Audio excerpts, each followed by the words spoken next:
अगर एक आदमी चाहे तो मन से खुद को इतना ताकतवर बना सकता है कि उसके सामने दुनिया की सबसे खूबसूरत लड़की ही क्यों ना आ जाए तो भी उसका ध्यान नहीं भटकेगा। आज हम लोग स्त्री आकर्षण को लेकर एक ऐसी कहानी के बारे में जानेंगे जिसे सुनकर आप हैरान रह जाओगे। एक बार की बात है, गौतम बुद्ध ने एक छोटे से गांव में कुछ दिन रुकने का फैसला किया। देखते ही देखते उनके आसपास लोगों की भीड़ इकट्ठा हो गई। लोग भगवान बुद्ध से अपनी जिंदगी की समस्याओं का समाधान मांगने लगे। कुछ दिनों बाद एक स्त्री भगवान बुद्ध से मिलने आती है और उनसे कहती है कि आप तो किसी बड़े राजा के परिवार के लगते हैं, फिर आपने जवानी में ही सब कुछ छोड़ के संन्यास क्यों ले लिया? बुद्ध कहते हैं कि मुझे उस शरीर की सच्चाई जाननी है जो बूढ़ा होता है, बीमार पड़ता है और मर जाता है। इसलिए मेरे लिए जरूरी था सांसारिक मोह माया से ऊपर उठना। यह सुनकर वो स्त्री बहुत प्रभावित हुई और बुद्ध को अपने घर में भोजन के लिए आमंत्रित किया और बुद्ध इसके लिए राजी हो गए। पूरे गांव को जब इस बारे में पता चला तो वहां के मुखिया यानी जो हेड थे वो बुद्ध से मिलने आए और उन्हें उस स्त्री के घर जाने से मना करने लगे क्योंकि उनको लगता था कि वो औरत चरित्रहीन है। बहुत लोगों के साथ उसने शारीरिक संबंध बनाया हुआ है।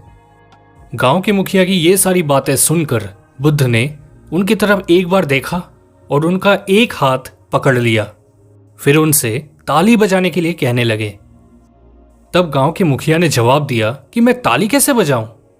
मैं एक हाथ से ताली नहीं बजा सकता क्योंकि आपने मेरा दूसरा हाथ जो पकड़ा हुआ है। तब बुद्ध कहते हैं कि जब तुम एक हाथ से ताली नहीं बजा सकते तो वो अकेली औरत चरित्रहीन कैसे हो सकती है, जब तक कि गांव के बाकी सारे मर्द बुरे चरित्र वाले ना हो? जरा खुद सोचकर देखो, अगर उसने मर्दों के साथ गैर संबंध बनाकर अपना चरित्र खराब किया है तो उसमें तो उन मर्दों का भी उतना ही हाथ है, उनका चरित्र भी तो खराब होगा। लेकिन अगर लोगों का चरित्र अच्छा है तो फिर उस औरत का चरित्र भी अच्छा होगा। यह सुनकर गांव के सभी लोग शर्मिंदा हुए और उनको अपनी गलती का एहसास हुआ। इस कहानी से हम ये सीख सकते हैं कि अगर एक आदमी अश्लीलता की तरफ आकर्षित होता है तो उसमें उस आदमी का भी दोष है।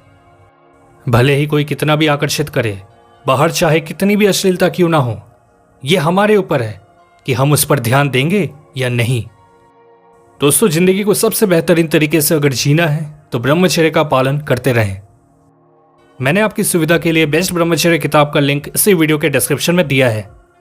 इस किताब को पढ़ने से आपका मन पहले से कई गुना ज्यादा शांत होगा और गंदे ख्याल भी नहीं आएंगे, फिर आपको वीरवान बनने से भी कोई नहीं रोक पाएगा। तो ब्रह्मचर्य किताब का लिंक इसी वीडियो के डिस्क्रिप्शन में दिया हुआ है। शेयर कीजिए इस वीडियो को अपने सभी दोस्तों के साथ जो दिन रात संभोग के बारे में सोचते हैं और जिन्हें दिन रात अश्लील वीडियोस देखने की आदत है, ताकि उनकी भी मदद हो सके।